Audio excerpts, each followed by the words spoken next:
Paix sur vous, bienvenue dans ce 10e épisode de vol, falsification et invention de prophétie. Aujourd'hui nous allons parler de la prophétie des 30 pièces d'argent.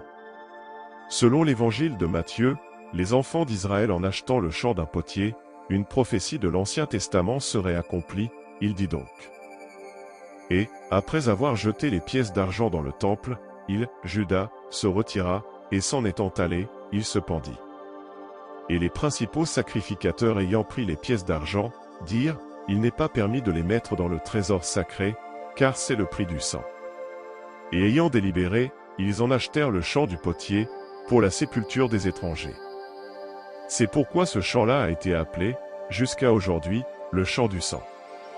Alors s'accomplit ce qui avait été dit par Jérémie le prophète, et ils ont pris les 30 pièces d'argent, le prix de celui qui a été évalué et qu'ils ont évalué de la part des fils d'Israël, et ils les ont donnés pour le champ du potier, comme le Seigneur me l'avait ordonné. C'est sans doute l'un des passages les plus embarrassants du christianisme, parce que l'auteur a prétendu que Jérémie avait prophétisé cela, alors que ce n'était pas le cas. Le passage qu'il a essayé de citer se trouve dans Zacharie et non dans Jérémie, comme nous l'expliquent les commentateurs de la Bible. La citation qui suit ne se trouve point dans Jérémie, mais dans Zacharie 11 du verset 12 à 13. Quelques minuscules, c'est-à-dire des manuscrits, ont corrigé cette faute en mettant le nom de Zacharie, d'autres portent simplement « le prophète », mais le nom de Jérémie est indubitablement authentique. Pour aplanir la difficulté, on a eu recours à diverses hypothèses sans valeur. Après cela il donne une citation de Calvin, où il dit « Je confesse que je ne sais comment le nom de Jérémie s'est ici rencontré, et ne m'en tourmente pas fort. Certes la chose montre d'elle-même qu'on s'est abusé en mettant le nom de Jérémie pour Zacharie, car en Jérémie, on ne trouve point ce propos, ni chose qui en approche. Zacharie 11 est une sorte de dialogue entre Dieu et Zacharie, où Dieu lui donne des ordres qu'il exécute. Par exemple au verset 4 Dieu lui dit de faire paître les brebis à tuer, et au verset 7 il l'exécute en disant je me mis à paître les brebis à tuer et aussi les plus misérables du troupeau. Les passages qui concernent les 30 pièces d'argent commencent au verset 12, où Zacharie sur le point d'abandonner ses brebis, c'est-à-dire son peuple demande un salaire pour son travail, s'ils l'ont trouvé bon. C'est ainsi qu'on lui remit 30 pièces d'argent, rien à voir avec le fait de livrer quelqu'un. Après au verset 13 Dieu lui demande de jeter cet argent au potier, ce qu'il exécute. C'est ce même verset 13 que l'auteur de Matthieu a tenté de citer. En comparant les deux versets, on note plusieurs différences.